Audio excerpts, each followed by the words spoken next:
સર્વેને જય શ્રી કૃષ્ણ. આજે આપણે જાણીશું સ્કંદ પુરાણ અંતર્ગત ચાતુર્માસ મહાત્મ્ય.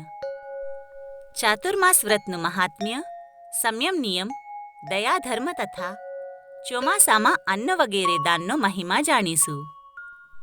નારદજીએ બ્રહ્માજીને કહ્યું, હે દેવાધિદેવ, હું શુભકારક ચાતુર્માસ વ્રતને સાંભળવા ઈચ્છું છું. ત્યારે બ્રહ્માજી બોલ્યા, હે દેવર્ષે, એ ભગવાન વિષ્ણુ જ સર્વને મોક્ષ આપનારા તથા ભવસાગરથી પાર ઉતારનારા છે. તેમના સ્મરણ માત્રથી જ મનુષ્ય સર્વ પાપોથી મુક્ત થઈ જાય છે. સંસારમાં મનુષ્ય જન્મ દુર્લભ છે.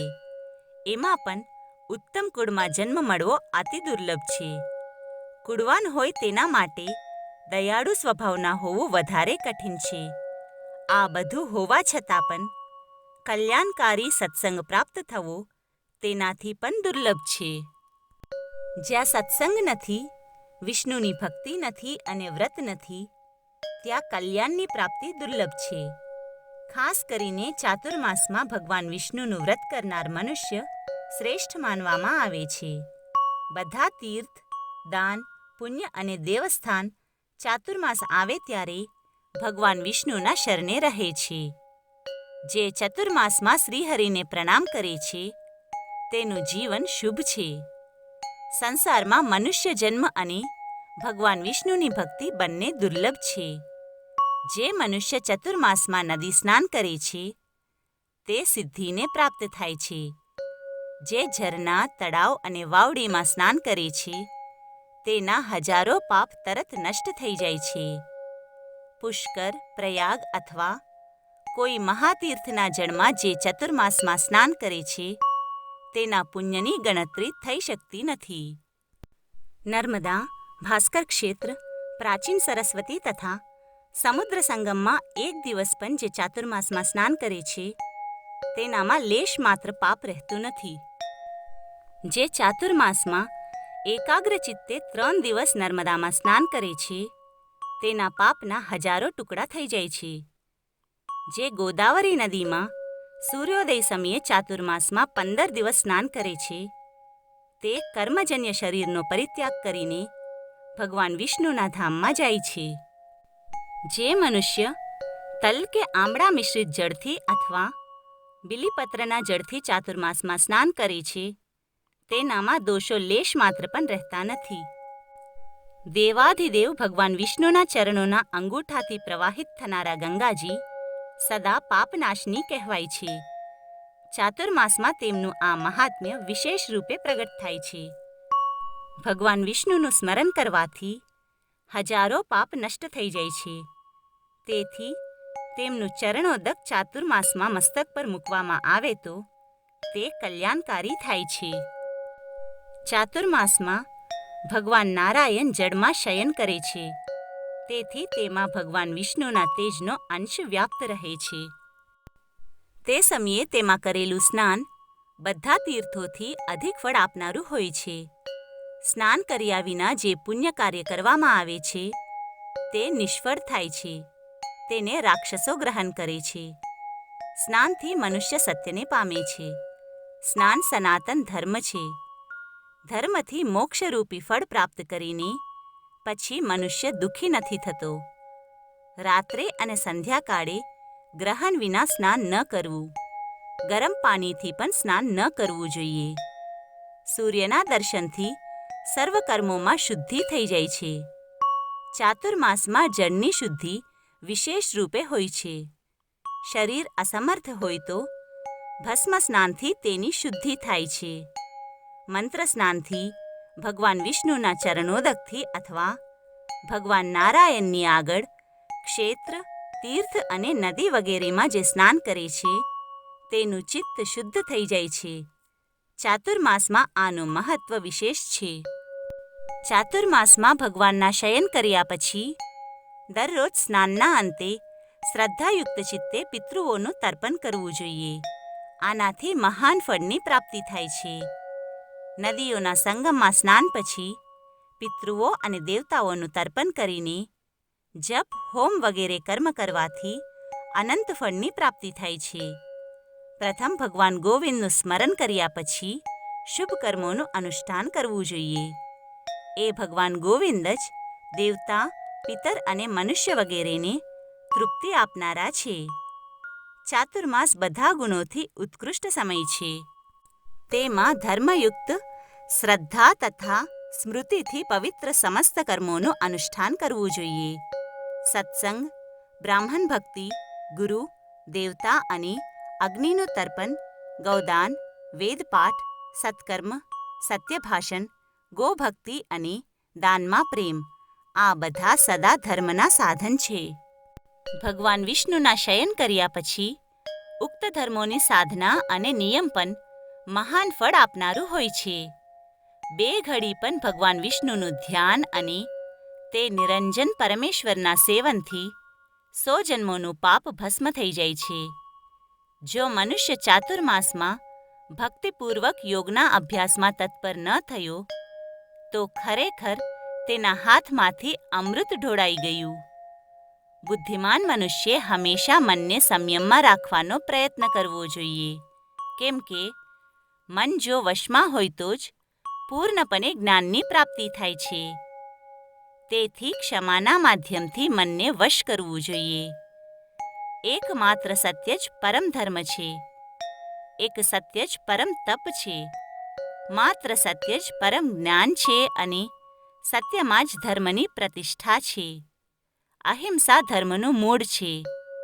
તેથી અહિંસાને મન, વાણી અને ક્રિયા દ્વારા આચરણમાં લાવવી જોઈએ. બીજાના ધનનું અપહરણ અને ચોરી વગેરે પાપ કર્મ મનુષ્યને માટે સદા વર્જિત છે.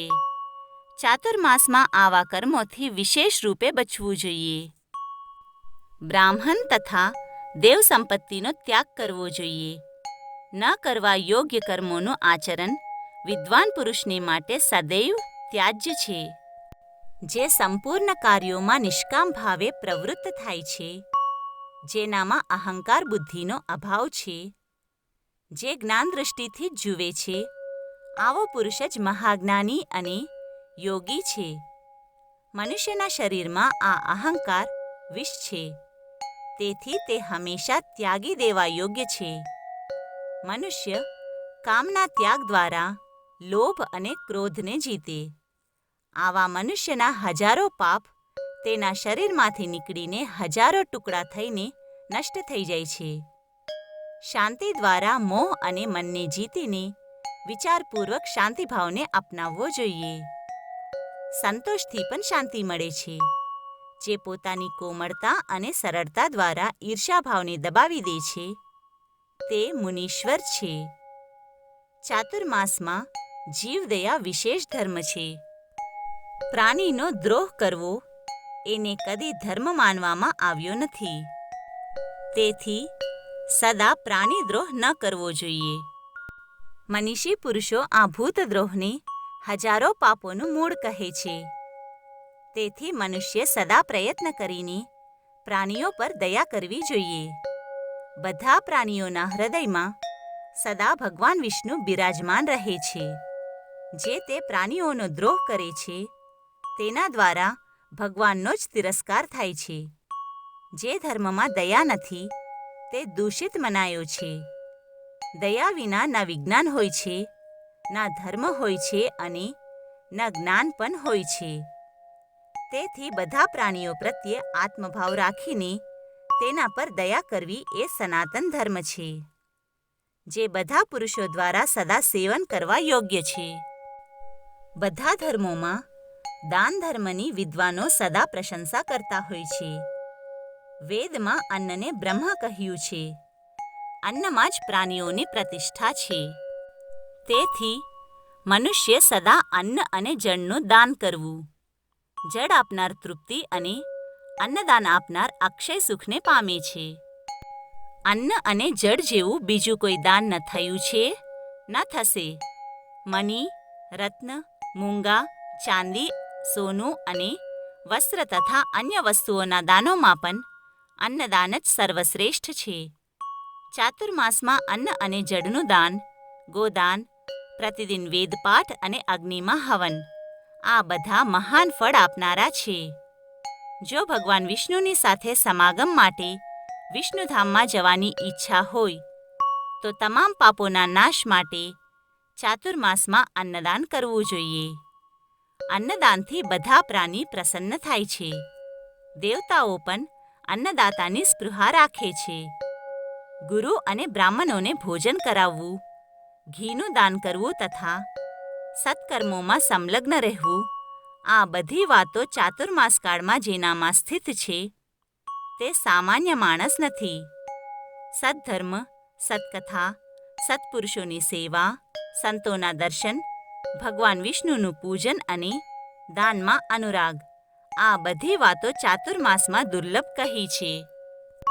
જે મનુષ્ય ચાતુર્માસમાં પિતૃઓના ઉદ્દેશ્યથી અન્નદાન કરે છે તે સર્વ પાપોથી શુદ્ધચિત્ત થઈને પિતૃઓના લોકમાં જાય છે.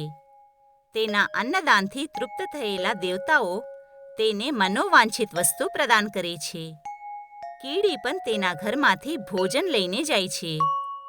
અન્નદાન સર્વશ્રેષ્ઠ દાન છે. તેનો ન રાત્રે નિષેધ છે ન દિવસે. ચાતુર્માસમાં તે વિશેષ રૂપે પાપોનો નાશ કરનારું છે. શત્રુઓને પણ અન્ન આપવાનો નિષેધ નથી. ચાતુર્માસમાં દૂધ, દહીં અને મઠ્ઠાનું દાન મહાન ફળદાયી છે. જન્મકાળમાં જેનાથી આ શરીર પુષ્ટ થયું છે તે અન્ન અને દૂધનું દાન ઉત્તમ છે. શાક ફળ આપનાર મનુષ્ય ન કદી નરકમાં જાય છે અને ના યમલોકના દર્શન કરે છે. વસ્ત્ર આપનાર પ્રલયકાળ સુધી ચંદ્રલોકમાં નિવાસ કરે છે. જે ચાતુર્માસમાં ચંદન, અગરું અને ધૂપનું દાન કરે છે તે મનુષ્ય પુત્ર પૌત્રો સહિત વિષ્ણુરૂપ થાય છે. ભગવાન વિષ્ણુના શયનકાળમાં જે મનુષ્ય વેદવેત્તા બ્રાહ્મણને ફળોનું દાન આપે છે તે યમલોક જોતો નથી. જે ચાતુર્માસમાં ભગવાન વિષ્ણુની પ્રીતિ માટે વિદ્યાદાન, ગૌદાન અને ભૂમિદાન કરે છે તે પોતાના પૂર્વજોનો ઉદ્ધાર કરી દે છે. જે દેવતાના ઉદ્દેશ્યથી ચાતુર્માસમાં ગોળ, મીઠું, તેલ, મધ, તીખા પદાર્થો, તલ અને અન્ન આપે છે તે દેવતાના લોકમાં જાય છે. ખાસ કરીને ચાતુર્માસમાં મનુષ્યે અગ્નિમાં આહુતિ આપવી જોઈએ, બ્રાહ્મણોને દાન આપવું જોઈએ અને ગાયોની સારી રીતે સેવા પૂજા કરવી જોઈએ. ભવિષ્યમાં દાન આપવાની પ્રતિજ્ઞા ન કરતા તરત જ આપી દેવું જોઈએ. મનુષ્ય જે કંઈ આપવાની ઈચ્છા કરે તે તરત આપી દેવું. જેને આપવાનો નિશ્ચય કર્યો હોય તેને જ આપો, બીજાને નહીં. આપેલી વસ્તુ તેની પાસેથી પાછી ન લેવી. જે શ્રીહરિના શયનકાળમાં બ્રાહ્મણોને સર્વ પ્રકારનું દાન આપે છે તે પૂર્વજો સહિત પોતાને પણ પાપોથી મુક્ત કરી દે છે.